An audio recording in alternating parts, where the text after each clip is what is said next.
نحمده ونصلي على رسوله الكريم اما بعد فاعوذ بالله من الشيطان الرجيم بسم الله الرحمن الرحيم يا ايها الناس اتقوا ربكم الذي خلقكم من نفس واحدة وخلق منها زوجها وبث منهما رجالا كثيرا ونساء واتقوا الله الذي تساءلون به والارحام ان الله كان عليكم رقيبا۔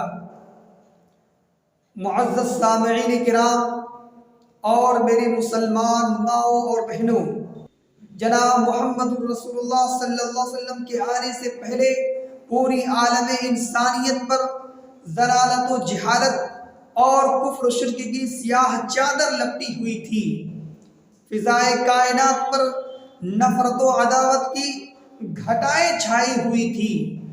ہر طرف عداوت و دشمنی کے شعلے بھڑک رہے تھے۔ ایک انسان کے لیے دوسرے انسان کی جان لے لینا سرے سے کوئی جرم ہی نہیں رہ گیا تھا۔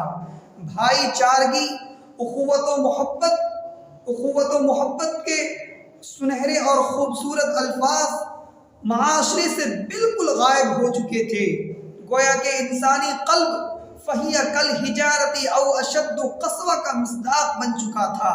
قرآن شریف کی یہ آیت اولئک کالانعام بل ہم اضل ان پر پورے صادق آ رہے تھے۔ پورا معاشرہ، پوری انسانیت بلکہ پوری دنیا اب حیوانیت و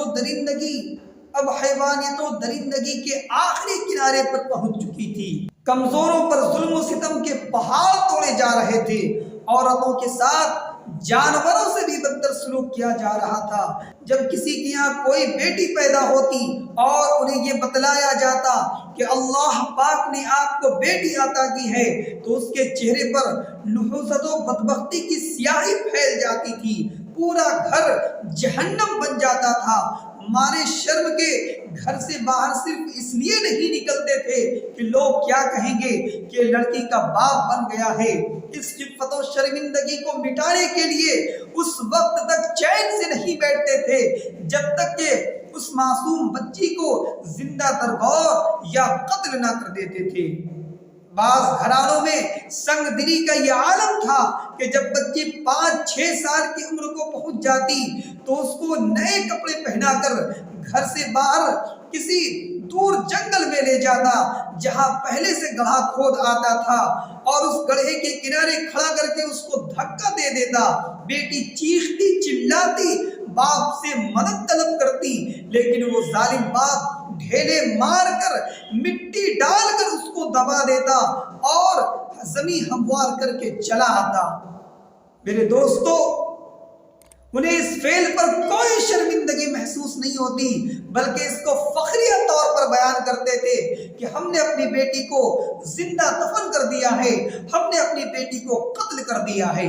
میری ماں اور بہنوں، تاریخ انسانیت میں اس سے بڑھ کر سفاکی اور درندگی کیا ہو سکتی ہے کہ اپنے ہی بدن سے پیدا ہونے والی، اپنے ہی کوکھ سے جنم لینے والی لخت جگر کو برا سمجھا جائے، اسے معاشرہ میں شرمندگی اور ندامت کا سبب سمجھا جائے اور اس بات میں کوئی شرمندگی محسوس نہ کی جائے کہ اپنے ہی لخت جگر کو اپنے ہی ہاتھوں سے گڑھا کھود کر اس کو زندہ زمین میں دفن کر دیا جائے۔ میری ماں اور بہنوں، آپ ذرا غور کریں، ذرا تصور کریں کہ ایک درندہ صفت باپ جب اپنی معصوم بچی کو زندہ دفن کرتا رہا ہوگا تو اس وقت کیا درد و علم ہوتا ہوگا۔ کیا اس منظر کو دیکھ کر زمین و آسمان پھٹنا پڑے ہوں گے؟ کیا اس منظر کو دیکھ کر فرشتے نہ رو دیے ہوں گے؟ کیا دیگر حیوانوں کا اس منظر کو دیکھ کر ان کا دل نہ روتا ہوگا؟ کیا ان کے رونگٹے نہ کھڑے ہو گئے ہوں گے؟ آپ ذرا غور کریں، ذرا تصور کریں کہ اسلام سے پہلے کس قدر سنگ دل باپ اپنی نور چشم کو اپنے ہی ہاتھوں سے زندہ درگور کر دیتا تھا۔